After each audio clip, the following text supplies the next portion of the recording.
Good morning, good afternoon, good evening. Tim, what is your name? Now there's only one answer, of course. What was my name is Leberecht, Tim Leberecht.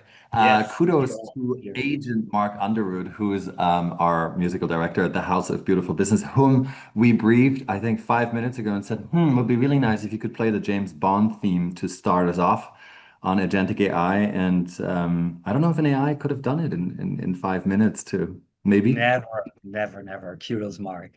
Hi, everybody. I'm Till. I'm the co-founder of the House of Beautiful Business together with Tim, and we're delighted to have you here for an open house, as we called it, with the House of Beautiful Business on agentic organizations and agentic AI.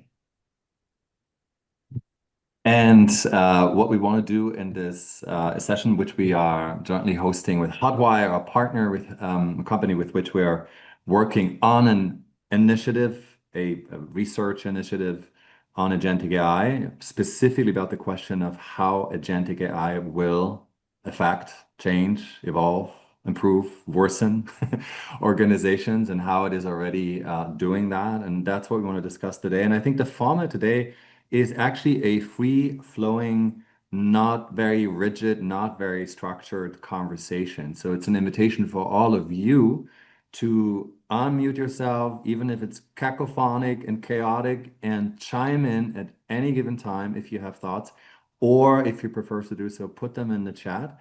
And so we want to just capture as much of the collective intelligence in this room, in this open house as possible. Exactly. And as Tim alluded already, this research initiative that the House of Beautiful Business is doing with Hotwire, I think you're calling yourself, right, a marketing and communications agency. That's probably not the right framing. Marketing and communications consultants, yes. Wonderful. That's Sylvia from Hotwire, by the way. Is the third in a row. We started thinking about AI and brand narratives. Last year, we published a report on AI and what actually kind of is there as a value proposition beyond efficiency. And as Tim said, this call is also part of a research for a new report on agentic organizations that will come out early next year. So we're also really interested in hearing from you and your stories. But we also have great guests with us who are, if you will, our initial question takers before then hopefully it's opening up for all of you. With us today from Hotwire is Anol Bhattacharya. Anol, you are the EVP of Innovation and Technology at Hotwire. Who is the most important agent in your life? That is for last almost 24 years, my daughter. She's autistic, and she's the reason of what I do, what I do. Right. And then we have Dr. Ekta Shah, actually joining us from very early. Thank you, Ekta, for making it possible because you're in Hawaii. So it's, I think, 5 a.m. there. So Dr. Ekta Shah is a researcher, thought leader, advocate for responsible, ethical, and equitable AI. She's currently a principal researcher at Salesforce's Responsible AI team. And she's really spent her career examining bias, diversity, inclusion, specifically with a focus also on Indigenous, Black, Brown, women, and immigrant communities and other historically marginalized groups. Previously, she was at Google, working for Google's AI products, namely Gemini. And she also spearheaded the trust and safety initiatives at Google to ensure that the new AI tools developed use an ethical framework. So, Ekta, welcome. Thank you so much for joining us. Thank you. Yeah, don't feel bad for me. I get to live in Hawaii. So I'm happy to be up early. And if anyone ever wants to come visit here, please let me know and connect with me on LinkedIn. I think for the agent question, the last 6 months or so, I've been doing quite a detox from technology. But I've been reading a lot. And so some of the agents that have been very powerful for me are authors. So some recent authors I've been reading are Jhumpa Lahiri, and then bell hooks are a couple to just mention here. Wonderful. And complementing the cast are Dave and Helen Edwards. They are long time members of the House of Beautiful Business, have contributed to our events online and in person quite frequently. They are the co-founders of the Artificiality Institute. They're based in Bend, Oregon. They are also hosting the upcoming, I believe it's next week. Thank you for joining us a week before your own event, Artificiality Summit. And I believe the Artificiality Institute is really devoted to exploring a human-centered version of AI. I should mention that the two of you are also visiting researchers at the University of California in Berkeley at the Center for what is now called, interestingly enough, not human-centered, but human-compatible AI. So welcome, Dave and Helen. Thank you. Thank you. And who are the most important agents in your life besides each other? I should mention you are indeed married. Any other agents important? You took away my my obvious answer. Exactly. That was going to be Sorry. Yeah, and I had a good reason for that, but we can come back to that later. Okay, now I have to think on my feet. Availability bias. Our middle child, who is a classic middle child, and requires an enormous amount of, there's a lot of agency that goes back and forth between us. Let's say that. She does something, we have to respond. Then she responds in a very unpredictable way, so we have to respond to that. So we're living the agentic life with her, in my opinion. Well, I'll run with availability bias, but give you a different answer, which is our youngest child, because I think about it as if I'm going to have an agent that's going to be able to go off and do everything on its own. That's the child. She's just like, she is in charge of the world. She started off as a very young one, being in charge of the family. She's now in charge of the world. Love her to death. So if she watches this, she'll appreciate it. But she is completely has her own agency. She, cruising through life. Perfect. Thank you all so much. And now let's dive into what's our first question? I think what we wanted to do is really start in the field, in practice. And maybe the first really big question that Ekta, maybe that is kind of, to start with you and Anol, and then everybody else, please, we'd love to hear your takes. You can answer in the chat. You can also raise your hand, unmute yourself. What is actually agentic AI? Yeah, that's a great question. I think we were just chatting right before this conversation opened up to the larger group. And there's not I think in the research that we've done at Salesforce with customers from decision makers all the way down to like frontline staff, there's no cohesive definition. So even if the organization or company is putting forward a definition, it's really about the folks who will be using the agents and the tools themselves, right? And so I think, in the research we do when we ask folks to describe what agents are to them, there's not a cohesive mental model around what an agent is or what it can do. And people are using, their experience with like chatbots, et cetera, to inform their own mental models. And so I think we're actually in an interesting space right now on kind of collectively describing and defining what agents will be. I don't know, Anol, if you have a different interpretation. A slightly different interpretation that AI agents is what we are using, like in Gemini or GPTs or Claude or Perplexity, that we are using a generalist, like giving a task and that task is getting done. Either it is answering a question, shopping for us, whatever it is. Agentic AI is like multiple different agents. Think of a office department who are doing their task, collaborating between them, and coming back to completion of the task. So like a group of people versus one person with a specific specialty. So that's how I will separate AI agent and agentic AI. But as you mentioned, it is used in so many different ways, in so many different literature and research, that it's very difficult to pinpoint what it is. And Dave, Helen, what do you think? Really briefly, how would you define it? Do you agree with Ekta and Anol and their definition, or is there another nuance to it? I find what's so curious about this is that it's more interesting how much people disagree and what the spread is of what this definition is. And I think that in itself is informative because what we're wrestling with is actually autonomy and choice and boundaries. And so I think of agents on the ends of two spectrums and everything in between. You've got literal AI agents, as they're currently talked about today, that are essentially, just API calls that retry based on natural language. You're replacing a drop down with a language component. And they work on code and things that are really tightly defined, and they work okay. They don't really work anywhere else in that same way. So that's that small AI agent. But what we're really wrestling with is this idea of agency and agentic behavior.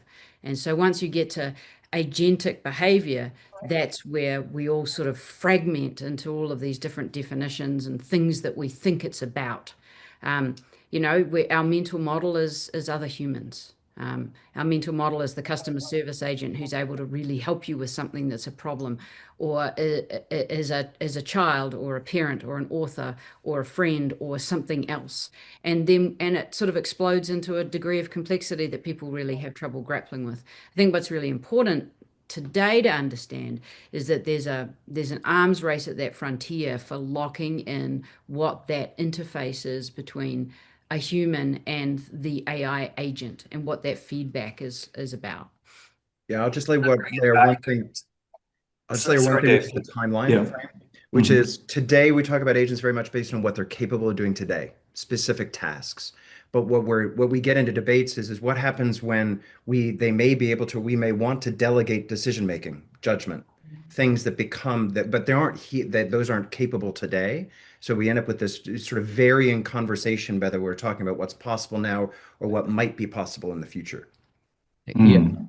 Tim, can I add on to I that? want to bring it back, Arnold, because we know that Ekta Oh, has to right, jump off a right. little Go ahead. sooner. And I just want to take advantage of her being here, Ekta, and actually ask you about, it's so interesting when you have representatives from corporations in these discussions, because there's always the company line versus sort of your personal view. And I want to ask you about both and where they maybe also diverge.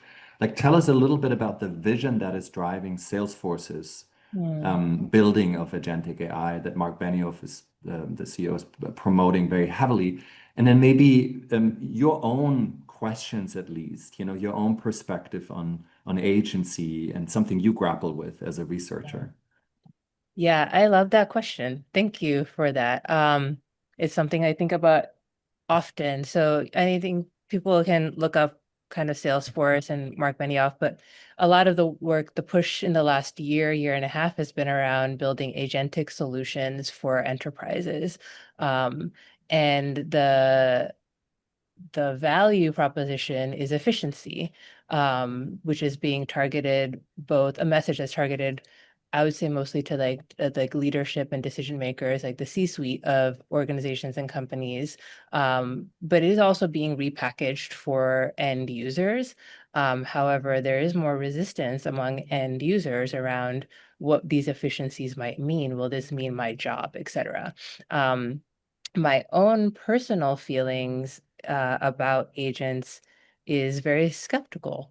I think that agents have, and AI in general has a lot of promise for individuals in terms of how people want to decide how to use them.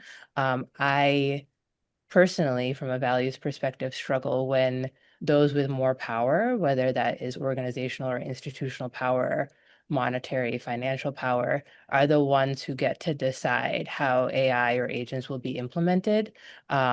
And there might be harm or, negative consequences for the frontline workers or the end users. And that is happening within the organization. Salesforce has been talking about itself as customer zero.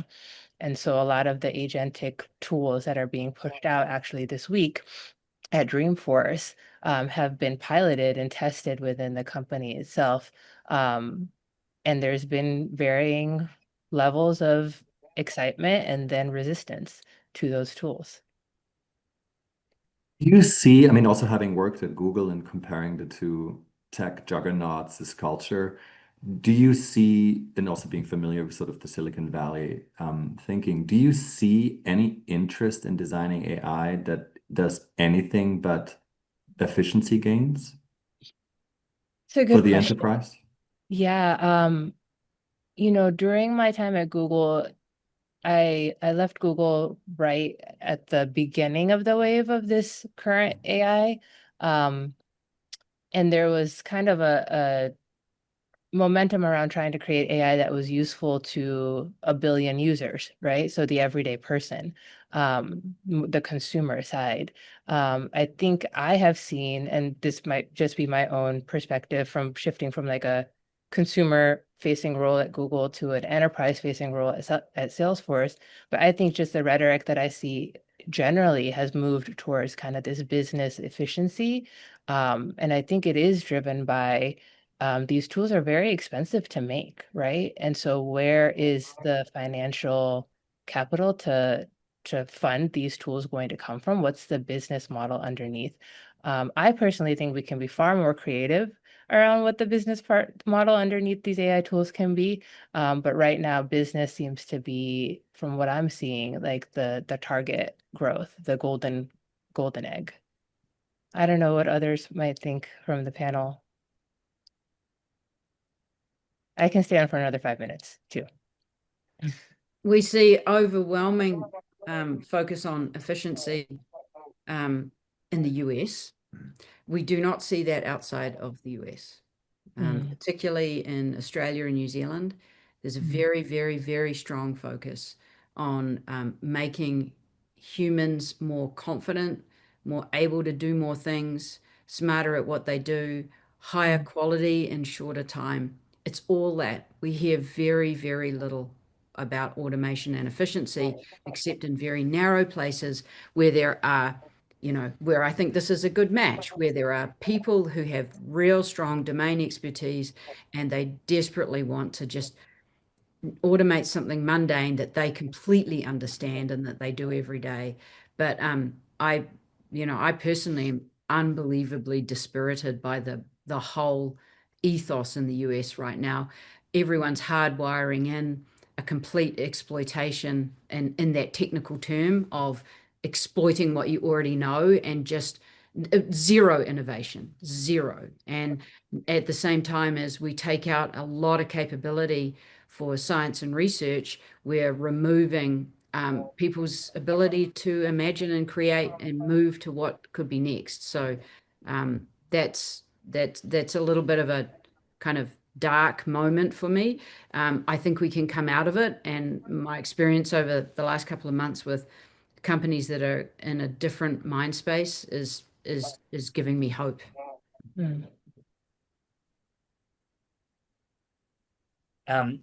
Acta, since we have you for a few more minutes, I'd love, I mean, to the extent that you, of course, can talk about that, I'd love to hear a little bit more about the agentic AI in the field. So kind of those test cases that you spoke about, the reactions that happened, and then maybe that's also, I know for you a segment as you work with a lot of clients. I'd love to hear a little bit like concrete stories from the field. What is working, what is not working? Could you share a little bit there? Yeah, I think from my perspective, what I see as working is when the composition of what agents are used for is given to the end user, like the frontline staff. So right now, Salesforce did a big push a few months ago around agentic AI for service technicians. So these are the folks who might be like if there's something that went wrong in like a electrical company or something like that with your electric or gas, like the people who are answering the phone and like addressing that issue for you, sending somebody out to your house to manage the problem, and then customer service, of course, and then marketing. Now, I know a little less about the marketing use cases, but for the customer service and the service technician use cases, when the actual frontline staff were given the opportunity to deploy agents for what that they thought was useful to them, they did see efficiency, to use this E word that I don't personally like very much, but they felt efficiency in their own work streams, right? Because people were stressed with too many cases on their docket, and they were able to clear a lot of the cases a lot faster by using agents to like get back to clients, for example, that, hey, there's been no movement on this case, but I just wanted to give you an update that there's no movement on this case. Pretty relatively easy thing to respond, like to have an agent automate and do. And then the more complex issues, they could then spend more time doing those things. So I think that was like one use case that I think on a very granular level for this service technician was actually very useful. And the customer experience on the end customer was a little varied. You know, these agents are not perfect yet, but they also appreciated the responsiveness, the increase in responsiveness, rather than waiting in this kind of like black hole of, is anybody addressing my issue? No, oh, but it might be interesting to hear because you're heading up the AI lab also, in addition to being the EVP of Innovation and Technology at Hotwire. What are some of the, and Hotwire being a marketing communications consultancy, what are some of the use cases that you are developing for that you're seeing in the So creative industry? Yeah. Right. So we are working on mainly three areas apart from the custom consultancy. One is Spark, which is measuring the AI brand visibility in the AI world, how what GPT is talking about your brand, what Gemini is talking about your brand, et cetera, et cetera. Another thing is to like optimizing your content for AI consumption. Now we have 9 out of 10 crawlers of your website is AI bot. So that's one. And the third one is very interesting, which really opened up a lot of questions about it for us internally, which is market research for marketing and communication, and which also to and informed us that the efficiency, I think, is the lowest common denominator we should be aspiring towards. Just to do things faster and cheaper, it's very not something excites me.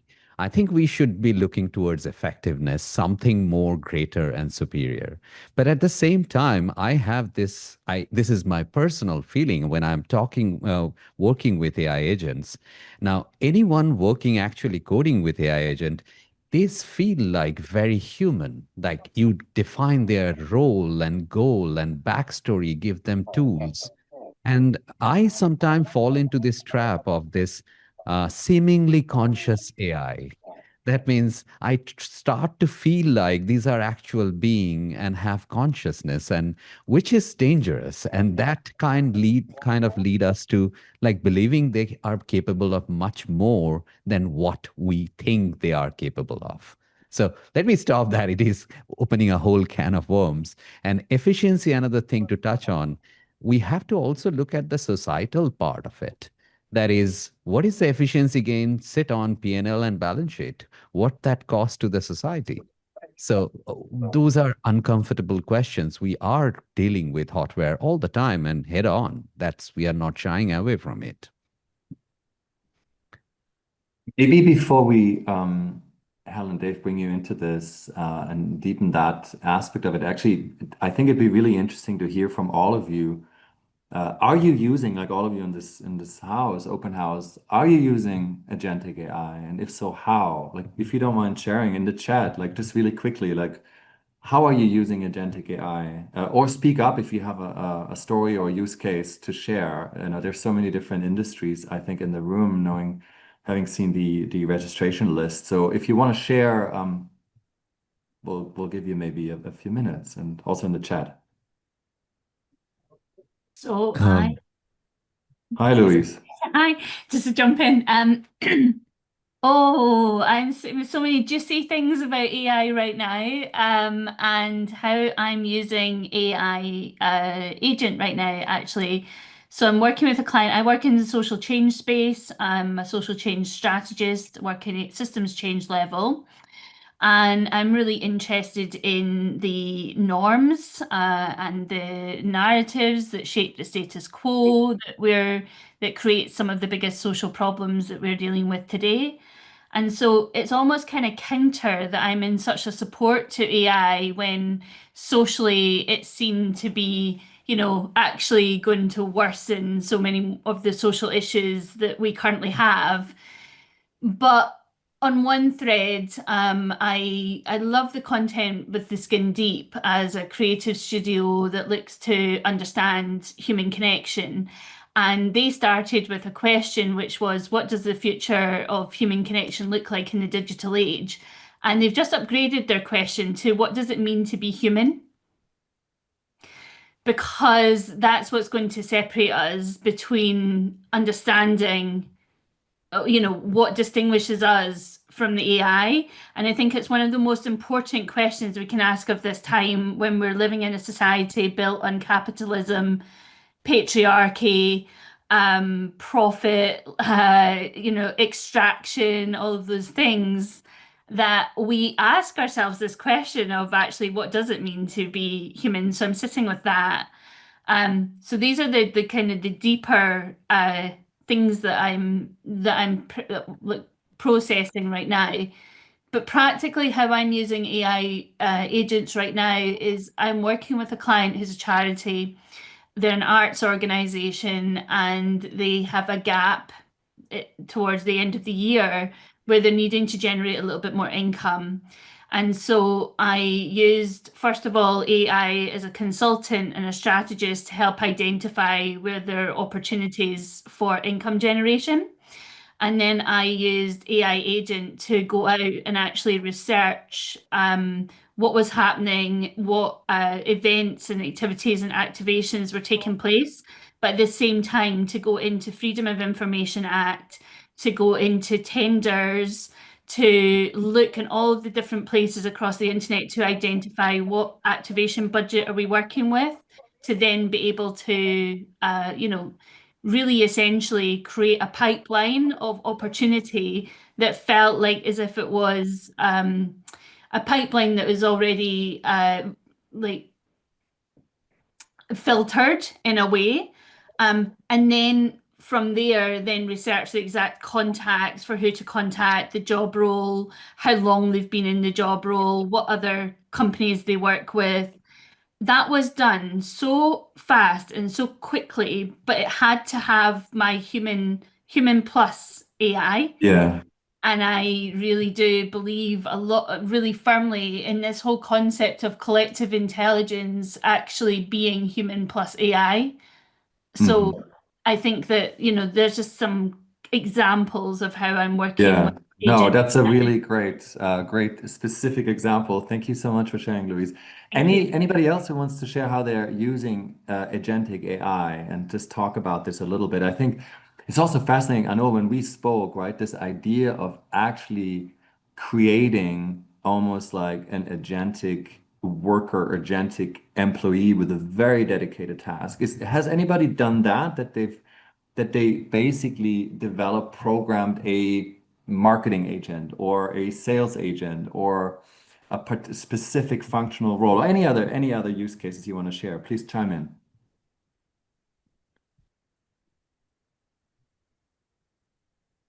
Somebody Yeah. put that in chat. Yeah, Alexandra saying using agentic AI to help a marketing agent manage community management, automate, yeah, replies to social media comments. That's interesting. Yeah, I've heard that a few times, and I think we do that too. Or well, I wish we did maybe sometimes. Um, I know. Is that a do you also hear from your clients that that's used for community engagement, Yeah. social media? So no, I think I mean we as a company we have a very good stance about that. Something should remain human. Human interaction should remain human. When a customer is putting something, a comment in social media, we want to reply to that as authentic as possible, not automate that.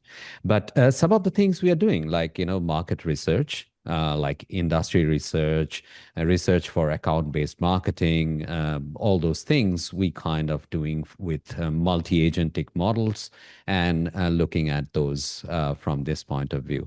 But at the same time, as Louis mentioned, that is, we are very cognizant of the fact that it has to be human oversee over that. Like we have to look at this because AI system as it stands now, future we don't know, but it's still got a lot of room for errors. in errors, I say it very broadly, but basically hallucinations, context rot, things like sycophancy and other things like that. So we are very careful about when we consult our clients that how to implement AI systems within the organization, even though we are calling it agentic organization, but it is a collaboration between human and agents, AI agents. Is agentic AI, Robert was just asking in the chat, is that a form of generative AI? Uh, mm, yes and no, because generative AI is a large language model. This is like capable of multiple things. Now, imagine agentic AI is like a department. I will take an example of market research. So you have a financial researcher, you have a technology researcher, and they are equipped with those tools. Their role and goal and backstory are defined very well. So they are very specific to do that task. And imagine there is a manager agent which is taking this, validating that, and producing the final report. So the consumer side of the thing is a little bit different from an agentic organization because of course, as an enterprise case, you have to implement those guardrails, all those contextual relevance and other things like that. I think, Till, is it a good time to share the survey results? Because there are some, you will be surprised. Dave You will was be saying surprised, I something. promise. Exactly, because what we did also as part of the research initiative for this report is that we ran like 2 weeks ago a small survey. Let me actually share that. We prepared a few slides. There's something quite interesting in there. 1 second. All right. Wait. Oh God, so many things here. So sorry. I have like 100 pop-ups on my computer. Slideshow at the top. Slideshow in the Yeah, I navigation know. bar. Yeah. There you go. Okay, super. So we surveyed 900 professionals, the US, Europe, some countries in Europe, Singapore, who interact regularly or sometimes with AI tools or AI-powered features at work. That was essentially the opening question that we gave them. By the way, guys, do you see like yourself here at the bottom as well? No, I need to. We see everything fine. See everything, super. And so those people who have regular or at least sometimes interaction, those we asked a few questions. It was a quick survey, 5 minutes. The first question that we actually asked them was like very simple. Did AI in the past 12 months make you feel more empowered at work, less empowered at work? And not surprisingly, 69% felt more empowered at work. So that was pretty much within sort of course, what could be expected.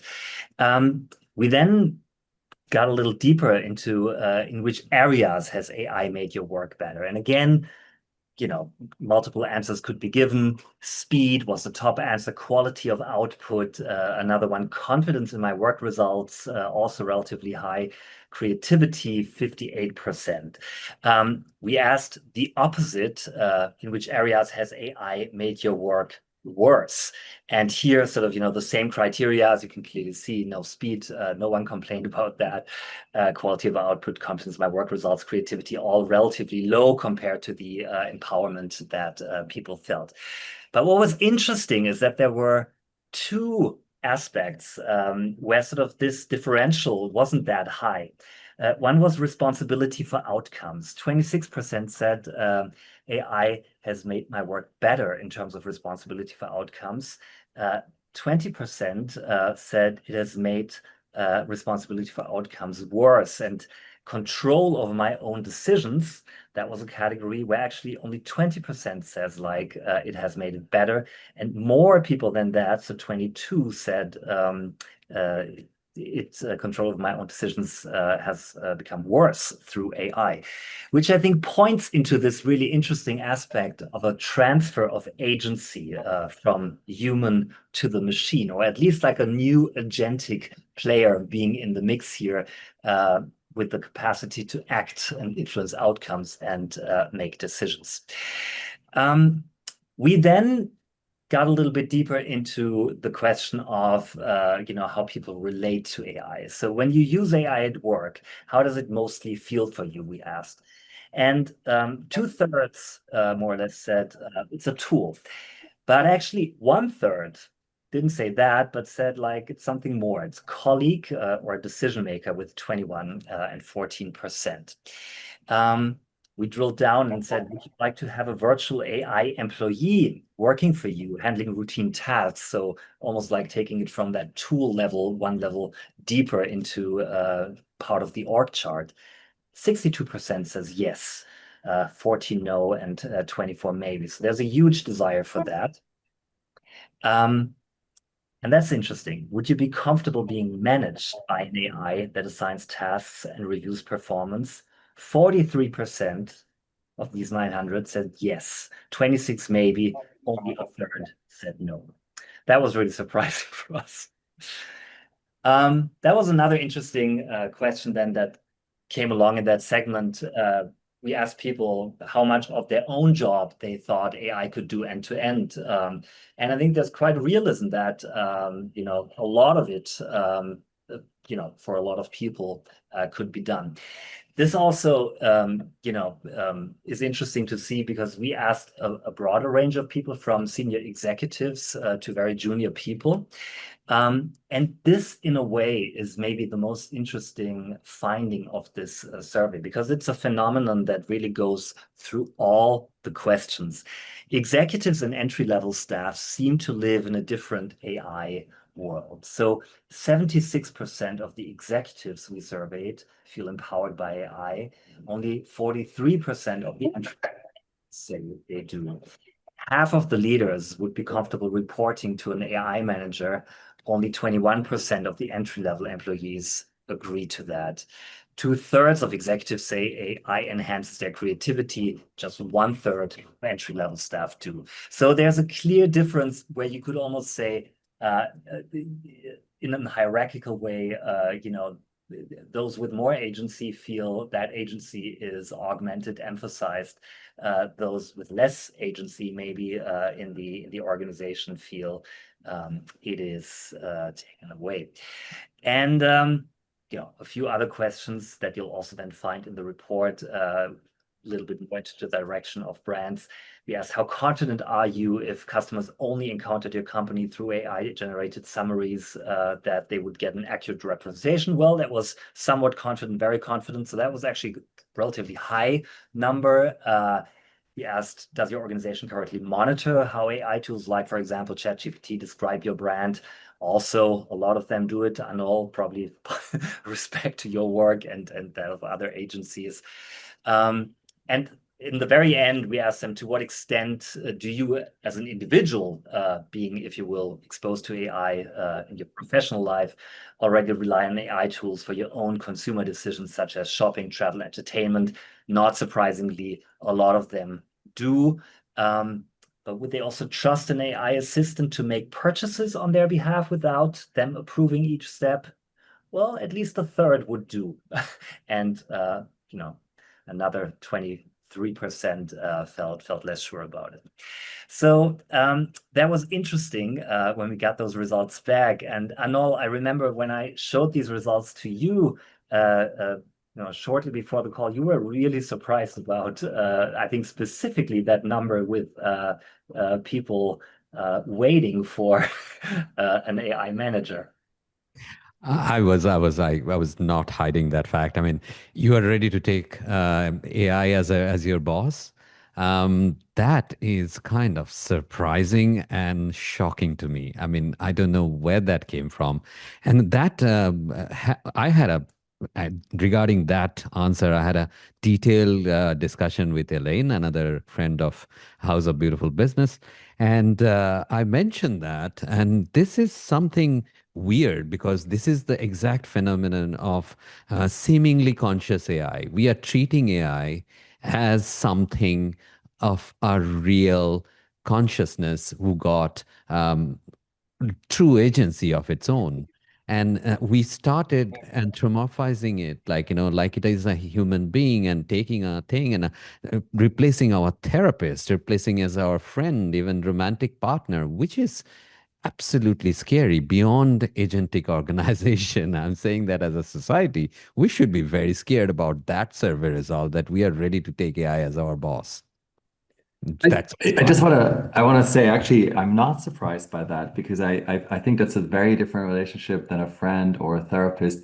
And I feel like a lot of the frustration with managers comes from the fact that they're erratic, inconsistent, biased, unpredictable, and AI can completely erase that. So I actually think, I mean, at least I'm not surprised by it. But I want to hear from Dave and Helen. What do you make of those results? And did they surprise you? Maybe that question, but in general, what stood out for you? What do you make of it?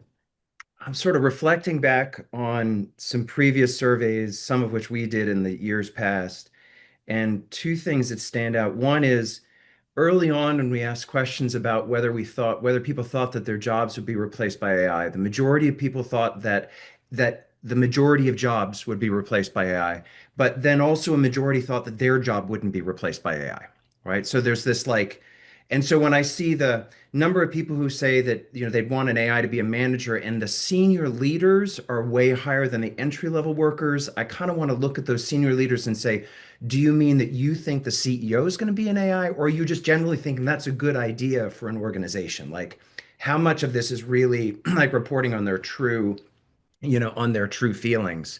So I think that's an important part of this question. I think there's also the question around AI, which is sort of wondering what they're thinking of with AI, right? So there are a lot of people who are managed by AI if you consider all of the Uber and Lyft drivers, right? All of their routing and their job tasking and what they're doing is all in AI. Their ability to, lodge a complaint, to deal with a problematic rider, that's all managed by an AI.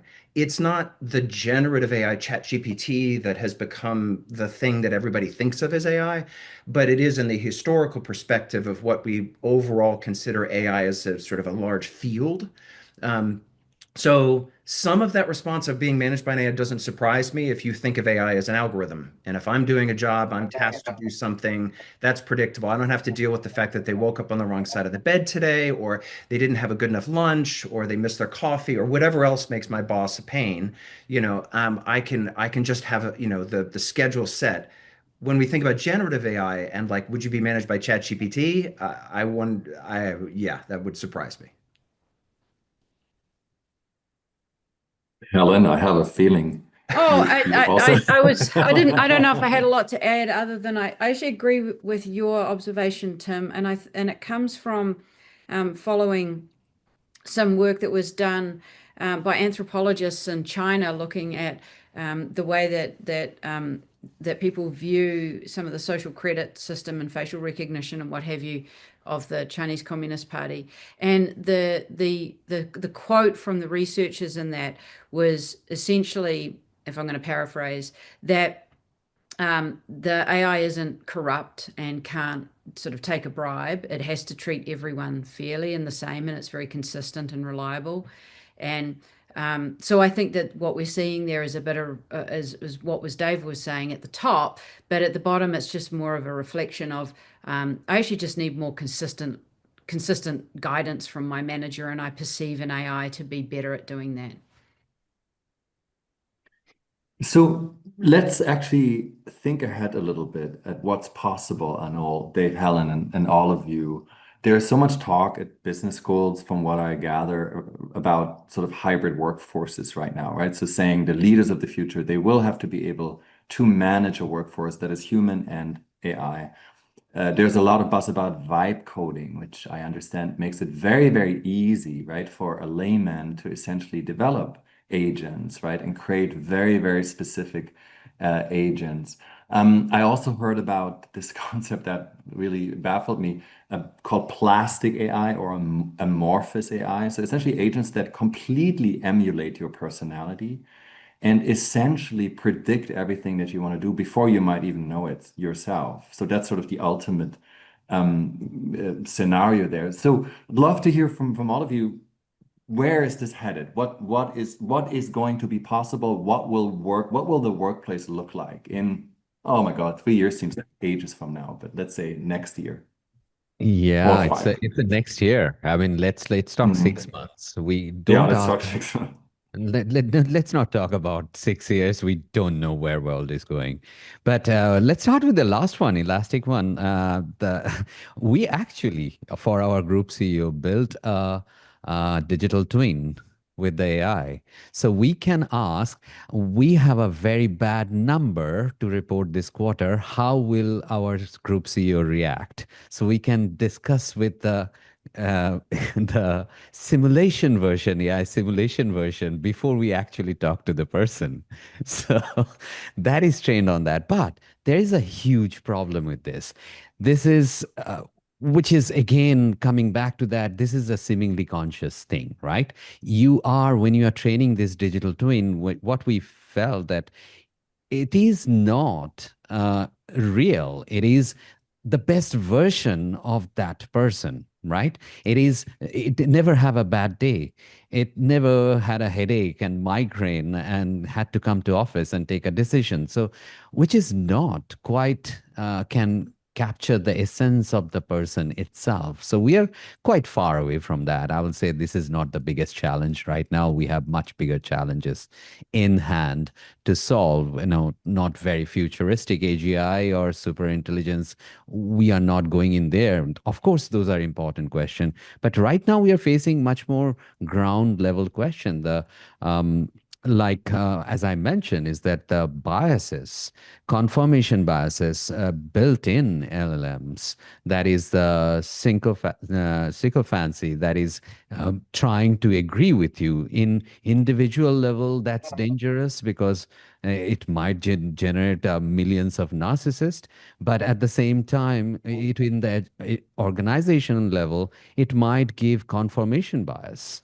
So those are much more immediate, urgent, right now problem we need to solve before we talk about that far future. And coming back to that, Helen's point, right now what we are seeing most of the case is very much efficiency gain driven. I think we need a much better use cases around that where it is actually contributing to the organization strategic level in the society more meaningful way, and for individual in much more making them much more effective rather than just efficiency gain. We have a very strong bias in this because we study the human experience of this. We don't care what the machine experiences. And our research has 3 things that really matter here for people. Because when we talk about what's the agentic organization of the future, yeah, sure, there might be some agents running around doing things, but what actually matters is how much of the AI thinking has gone into the human.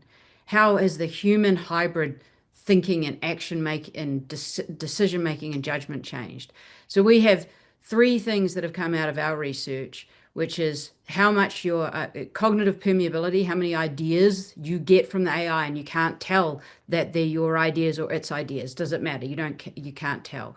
Symbolic plasticity, which is a mouthful, is a technical term, but what it means is your ability to be very, very flexible with your meaning making, your sense making, and your context.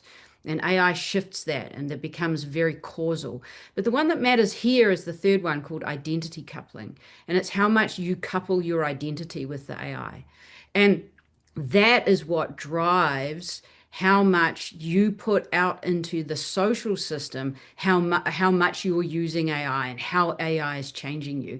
And it's the thing that really measures, it's the metric of Are you being changed by AI? Are you becoming an agent for the AI? So it sort of flips the whole script around, right? We all think about AI's off doing their autonomous thing, but it's actually humans being changed by this internal thing. So it shifts that boundary, that interface from somewhere out in the world to inside the people. And once it's inside the people, we have a different level of understanding, right? We have a different way of studying culture and organizations when it's between people as opposed to when it's between software and people. So that's the thing that intrigues me about all of this agentic AI discussion is not so much what are the agents doing, blah, blah, blah, blah, blah. It's what are the people doing when they're being changed by the roles that they put AI into. Because the agents themselves could be individual software components that are owned by Salesforce that have nothing to do with you, or they could be the actual instance of Claude that you can't put down because you're constantly asking Claude to go off and search and do something for you. And like last week, I got Claude to do things that took 2 hours. It used to be an hour. This week, it's getting up to like 3, 4 hours that Claude will go away and do things for me. And I have to spend time understanding that when it comes back. And that's changing me. Like, there are things now at work that I can't do if I don't have AI. That is a fundamentally different way of thinking about the organizational structure, the deprival value of these tools, because you have literally changed your people. So it's a very, very different way of thinking about what happens in organizations. And there's also this research on cognitive atrophy, right? That critical reasoning and other thinking skills are actually declining because we over depend on AI. Noel, I'm curious about your thoughts on the future of the agency world and maybe in general, the match between ideas, products, and the market. To what extent will agents replace brands if we rely on agents to make decisions for you as a consumer? Yeah, that's one of the thing. But before addressing that, I want to touch on that. That's a brilliant one. First, Helen started with that the fear is not that how much agents are actually doing. Fear is forgetting that what is my agency and agents agency, AI's agency, and where they are actually mixed up, that I can't distinguish my thought process with what I am using AI for. And that is dangerous thing. And I'm working for a marketing. I'm working in the same field of marketing and communication, which is one of the creative field, known to be creative field. And we initially thought that's nothing in this world can be changed by AI agents. But guess what? We are getting disrupted the most. Means that is, we agents are replacing multiple of our tasks. I mentioned about synthetic research, that is creating, rather than creating actual research, you are creating synthetic persona to do the research. We are doing market research. We are creating content, which a different story. We are not creating content from our agency yet, but I don't know how long we can hold off to that. Where creatives are coming out from the whole agency side that completely built on AI. So we are getting completely disrupted, and that is going on. But those are execution of the task. I think the point Helen mentioned, that is the crux of the whole thing, that as an individual, as organization, when we forget or when we can't distinguish what is my agency as a human being and the AI where is crept in, what is my decision when what is AI decision, which is dangerously, to me, it's a very dangerous prediction. And we are walking towards that. Helen, you mute. Mhm. Yeah, Do right. you want to respond, Helen? We I have a couple more minutes, so I maybe one totally, I more. mean, I think this is the frontier, right? We've got to understand from a very first principles perspective whether something different is going on here. Our research has come at it from the perspective of we've got all this human computer interaction and research that's 50, 60 years, very sound. We've got all of this cognitive science, neuroscience, philosophy, all the human side, very sound. What we think we're seeing, and this is the foundation of the Artificiality Institute, is we think we're seeing something very different in here, that there is something different emerging about the way that humans are perceiving this. Why? Well, for a start, they tell us. This is phenomenological research.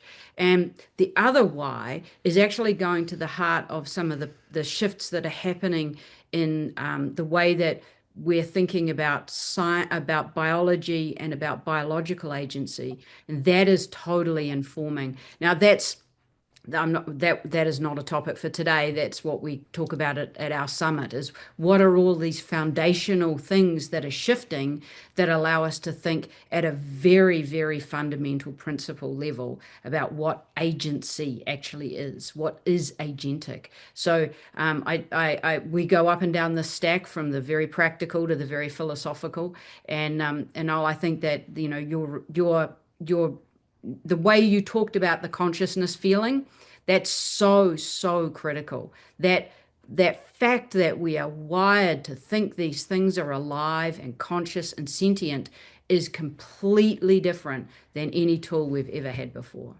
Yep. Hmm. Absolutely agree. I think we will leave it at that. As always with these conversations, it's enlightening and so frustrating that there is not more time when once we sort of scratch, the initial layer. So for those of you who are interested in maintaining this conversation, we started deliberately on a business note and very practical, and then moved more into the philosophical terrain. But please attend Helen and Dave's Artificiality Summit, one of the best gatherings about AI and one of the best writings about AI and research on AI, really, that you can find out there. So really recommend that. Then, of course, we'll make, I believe, a report available from this conversation. And also, I should mention, if you need more time to go deeper, in Athens at the House of Beautiful Business, World Beautiful Business Forum next May in Athens, Greece, we will fittingly run an AI democracy marathon with the Artificiality Institute. 42 hours non-stop exploration of how AI is changing democracy and us as citizens and consumers. And Ekta will be there too. I'm just going to say that for her since she's not here. Exactly. And all Yes. will be in Athens. So this is the big reunion. And yeah, as Tim said, this joint research initiative by Hotwire and House of Beautiful Business is continuing. You'll hear about the report. You'll hear more about the research that we conducted together and the survey. So thank you so much for joining. And Mark, now that you started us in with James Bond, I'm really curious what you'll kick us out with. Um, let's see. That's our practice of ending these calls always with music. Have a good day, have a good evening, and thank you so much. Thank you all.